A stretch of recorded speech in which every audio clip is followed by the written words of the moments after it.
Jumpa lagi dengan cerita Yuda. Sebelum Yuda menceritakan kisah hantu, jangan lupa klik subscribe supaya kamu selalu update dengan video-video hantu terbaru dari kami. Terima kasih. Cerita ini berlatar di sebuah desa terpencil yang dikelilingi hutan dan sungai. Ada sebuah jembatan tua yang sudah lama tidak dipakai oleh warga setempat. Jembatan tersebut dikenal angker karena sering terdengar suara-suara aneh pada malam hari. Seorang pemuda bernama Yuda, yang dikenal pemberani dan sering menantang hal-hal mistis, memutuskan untuk membuktikan bahwa semua cerita tentang jembatan itu hanyalah mitos belaka. Di suatu desa terpencil, terdapat sebuah jembatan tua yang sudah lama ditinggalkan. Tak ada satupun warga yang berani melewati jembatan itu, terutama saat malam tiba. Jembatan itu terletak di pinggir hutan, dengan aliran sungai yang terdengar gemuruh. Jembatan kayu itu tampak rapuh, dikelilingi semak belukar yang tebal. Di desa itu, tinggal seorang pemuda bernama Yuda. Ia dikenal sebagai sosok yang pemberani dan tidak percaya pada cerita-cerita mistis. Suatu malam, saat berkumpul bersama teman-temannya, Yuda mendengar cerita tentang sosok hantu yang sering muncul di kolong jembatan. "Aku tidak percaya itu," ujar Yuda. "Besok malam, aku akan pergi ke sana dan membuktikan kalau itu hanya cerita bohong." Keesokan harinya, menjelang malam, Yuda mempersiapkan dirinya. Ia membawa senter dan pisau kecil sebagai jaga-jaga. Saat malam semakin larut, Yuda berjalan menuju jembatan. Suasana sunyi mencekam, hanya suara jangkrik dan angin yang berhembus kencang. Ketika Yuda tiba di jembatan, ia merasa hawa dingin yang menusuk tulang. Senter di tangannya bergetar karena gemetar. Di bawah jembatan, terdengar suara gemericik air yang terdengar tidak biasa, seolah ada yang bergerak di dalamnya. Tiba-tiba, terdengar suara tawa kecil, lirih dan seram. "Hahaha, kau datang juga?" Suara itu menggema. Yuda terkejut dan memfokuskan senter ke arah suara. Ia melihat sosok putih, dengan wajah hancur dan darah mengalir. "Apa yang kau cari di sini?" tanya sosok itu dengan suara yang terdengar seperti bisikan ribuan nyawa. Yuda mencoba untuk tidak takut. "Siapa kau? Apa yang kau inginkan dariku?" Sosok itu mendekat, wajahnya semakin terlihat jelas. Itu adalah wajah seorang wanita yang sudah hancur, seperti korban kecelakaan. "Namaku Sari," bisik hantu itu. "Aku mati di sini karena ditabrak dan dilempar ke sungai oleh orang yang aku percayai." Yuda terdiam, tubuhnya bergetar. Ia mendengar cerita itu dulu, tentang seorang wanita yang tewas di jembatan ini. "Aku menunggumu," lanjut Sari, "karena kau terlihat mirip dengan orang yang membunuhku." Yuda mencoba melarikan diri, tapi kakinya terasa berat, seolah ada yang menariknya ke bawah. Sari tertawa terbahak-bahak, suaranya menggema di seluruh jembatan. "Kau tidak akan bisa lari dariku." Yuda akhirnya jatuh ke tanah. Senter di tangannya terjatuh dan padam. Kegelapan menyelimuti. Jantung Yuda berdegup kencang. Ia merasa seolah-olah udara di sekitarnya menipis, membuatnya sulit bernapas. Kegelapan yang menyelimuti jembatan kini terasa semakin pekat. Di tengah kesunyian yang mencekam, tiba-tiba terdengar suara gemerincing rantai. Yuda mencoba melihat sekeliling, tapi tak ada apapun selain kabut tebal yang menggantung di udara. Yuda mendengar suara langkah kaki yang berat, seakan ada seseorang yang berjalan dengan rantai yang menyeret di belakangnya. Suara itu semakin dekat, dan Yuda melihat bayangan besar muncul di tengah kabut. Sosok itu tampak menyeret sesuatu yang berkilauan di cahaya bulan.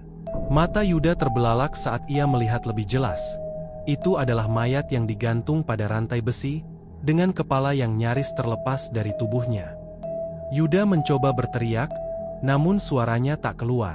Seolah ada yang menahan suaranya di tenggorokan. Sosok itu mendekat, dan bau busuk yang mengerikan langsung memenuhi udara.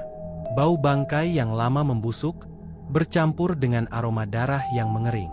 Yuda menutup hidungnya dengan tangan, namun bau itu semakin kuat, seolah menempel di kulitnya.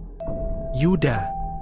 Suara itu terdengar seperti bisikan 1000 nyawa yang mati. Kau harus membayar untuk dosa-dosamu. Suara itu terdengar menggema, dan wajah sosok hantu itu mulai berubah.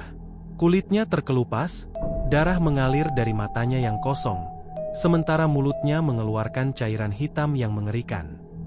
Yuda mundur, mencoba untuk melarikan diri, namun kakinya terpeleset dan ia jatuh terjerembab di atas papan jembatan yang rapuh. Suara kayu retak terdengar jelas, dan jembatan itu seakan bergetar di bawah berat tubuhnya.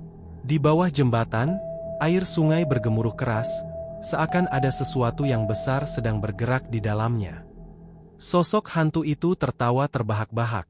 Suaranya menggema ke seluruh penjuru jembatan. Kau tak bisa lari, Yuda. Aku telah menunggumu selama ini. Kau tak bisa melarikan diri dari kematian yang sudah menantimu. Suara hantu itu semakin keras, dan tiba-tiba sosoknya menghilang begitu saja, lenyap di balik kabut. Yuda terduduk di atas jembatan, napasnya terengah-engah.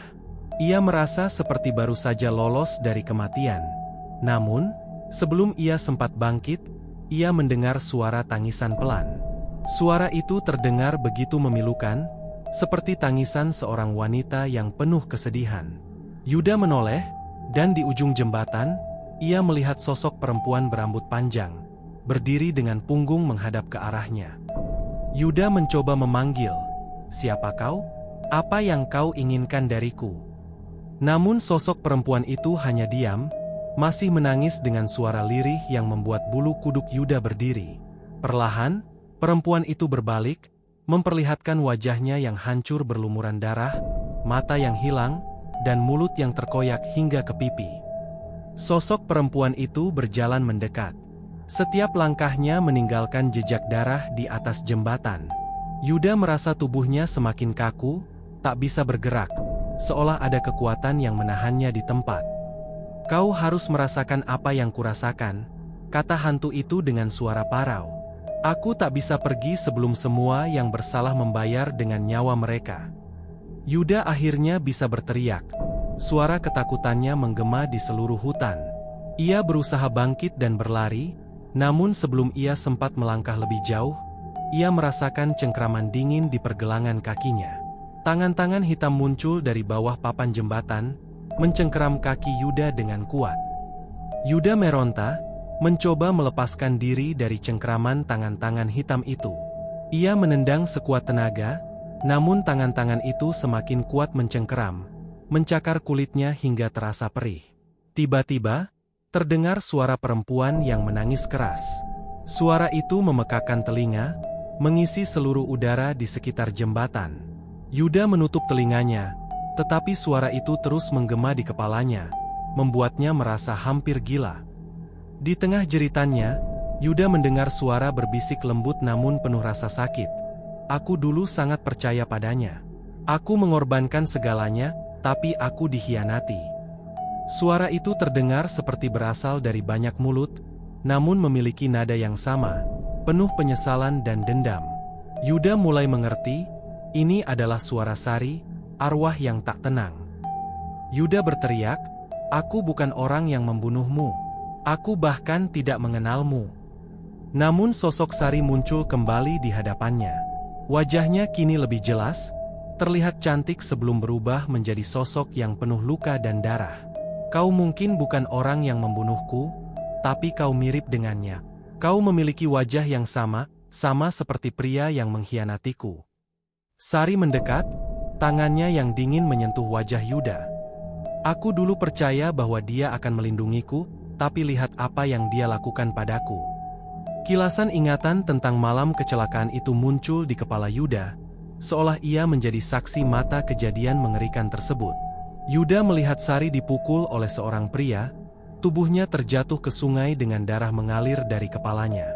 Yuda terengah-engah, ia merasakan rasa sakit yang begitu dalam. Aku bukan dia, tolong lepaskan aku."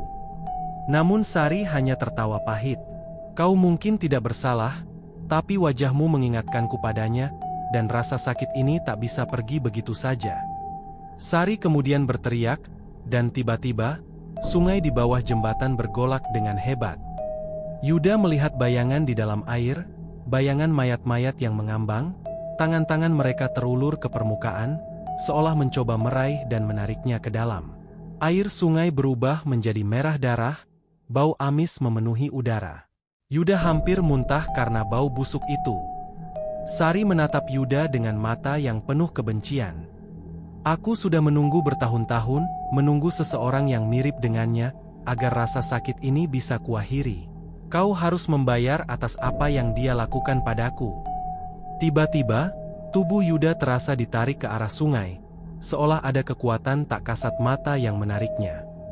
Di saat Yuda merasa dirinya akan tenggelam ke dalam pusaran air itu, ia berteriak sekuat tenaga. Sari, aku mohon, lepaskan aku. Aku tidak bersalah. Aku tidak tahu apa-apa tentang kematianmu. Sari menghentikan aksinya sejenak, mata kosongnya menatap Yuda, seolah mencoba mencari kebenaran dalam kata-katanya. Sari terdiam, suara tangisnya mereda. Jika kau benar-benar tidak bersalah, maka katakan padaku, apa yang akan kau lakukan jika berada di posisiku? Dikhianati, dibuang seperti sampah, dan mati tanpa keadilan. Suara Sari kini penuh rasa sakit yang begitu mendalam. Yuda, yang kini sudah lemah, hanya bisa menunduk, merasakan beban perasaan yang begitu berat. Yuda akhirnya memberanikan diri untuk berkata, aku tidak bisa mengubah apa yang sudah terjadi padamu. Tapi aku bisa membantumu menemukan keadilan. Aku bersumpah akan mencari tahu siapa pria itu dan membawa kebenaran ke permukaan. Mata Sari tampak berkaca-kaca, meskipun penuh luka, ada secercah harapan yang terlihat. Tiba-tiba, angin kencang berhembus, membuat kabut di sekitar jembatan perlahan menghilang. Suara gemericik air sungai kembali terdengar normal. Sosok Sari tampak perlahan memudar, namun ia masih menatap Yuda dengan tatapan penuh arti. Jika kau benar-benar tulus, maka bantu aku bawa keadilan untukku, katanya dengan suara yang terdengar lebih lembut, sebelum akhirnya menghilang sepenuhnya. Yuda terjatuh ke lututnya, tubuhnya gemetar hebat. Ia merasa kelelahan, baik fisik maupun mental. Namun, ia tahu satu hal, ia harus menepati janjinya. Dengan sisa tenaga yang ada, Yuda bangkit dan mulai berjalan pulang, meninggalkan jembatan yang kini terasa lebih sepi daripada sebelumnya. Malam itu, ia berjanji pada dirinya sendiri untuk menemukan jawaban dan keadilan bagi arwah yang tidak tenang itu. Setelah malam yang panjang dan menakutkan, Yuda kembali ke rumahnya dengan pikiran yang penuh beban. Keesokan harinya, ia tidak bisa menghapus bayangan wajah Sari dan suara-suara di jembatan itu dari pikirannya. Ia merasa harus memenuhi janji yang telah ia buat. Yuda memutuskan untuk mencari tahu lebih dalam tentang kematian Sari, dimulai dengan menelusuri cerita-cerita warga desa. Yuda pergi ke rumah Pak Karta, seorang sesepuh desa yang dikenal sebagai penjaga cerita-cerita lama. Pak Karta adalah orang yang bijak dan tahu banyak tentang peristiwa-peristiwa yang terjadi di masa lalu. Pak Karta, saya ingin tahu tentang kematian seorang gadis bernama Sari yang dulu pernah terjadi di kolong jembatan, tanya Yuda dengan suara gemetar. Pak Karta menarik napas panjang sebelum mulai bercerita. Sari adalah gadis cantik yang tinggal di desa sebelah. Ia punya hubungan dengan seorang pria dari kota, yang katanya adalah seorang pengusaha kaya. Namun, pria itu sebenarnya sudah memiliki keluarga. Ketika Sari mengetahui hal itu, ia mencoba meminta pertanggungjawaban. Tapi yang ia dapatkan hanyalah kematian yang tragis di bawah jembatan itu. Pak Karta terdiam sejenak, matanya terlihat berkaca-kaca mengingat tragedi tersebut. Yuda tertegun mendengar cerita tersebut. Ia menyadari bahwa pelaku di balik kematian Sari masih bebas berkeliaran. Siapa pria itu? Pak, apakah dia masih hidup? Pak Karta mengangguk pelan. Dia masih hidup, tapi sekarang sudah tua. Dia tinggal di kota, di sebuah rumah besar di pinggir sungai.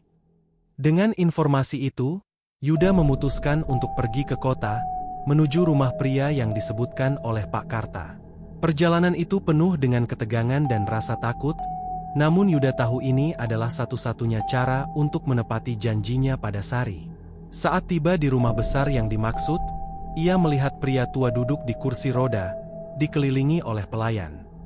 Yuda mendekat, menguatkan hati untuk berbicara.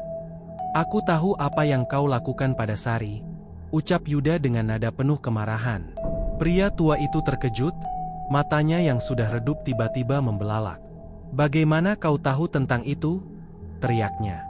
Suaranya terdengar penuh rasa takut, seolah rahasia kelamnya selama bertahun-tahun akhirnya terbongkar.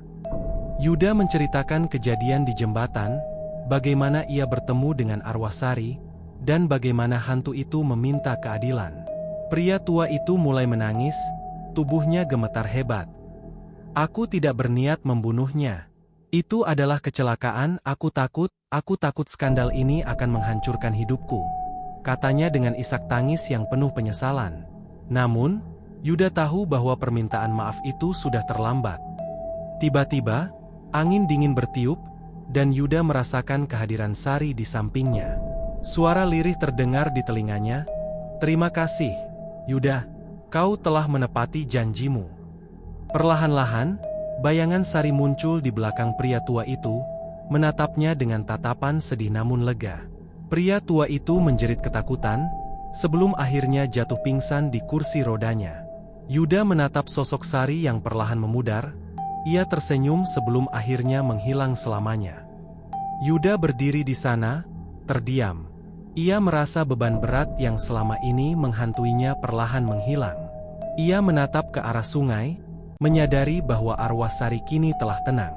Malam itu, saat ia kembali ke rumah, ia merasakan ketenangan yang tak pernah ia rasakan sebelumnya. Jembatan itu kini tak lagi terasa menakutkan. Suara gemericik air sungai terdengar lembut, seolah menyampaikan salam perpisahan dari Sari, yang akhirnya bisa beristirahat dengan damai.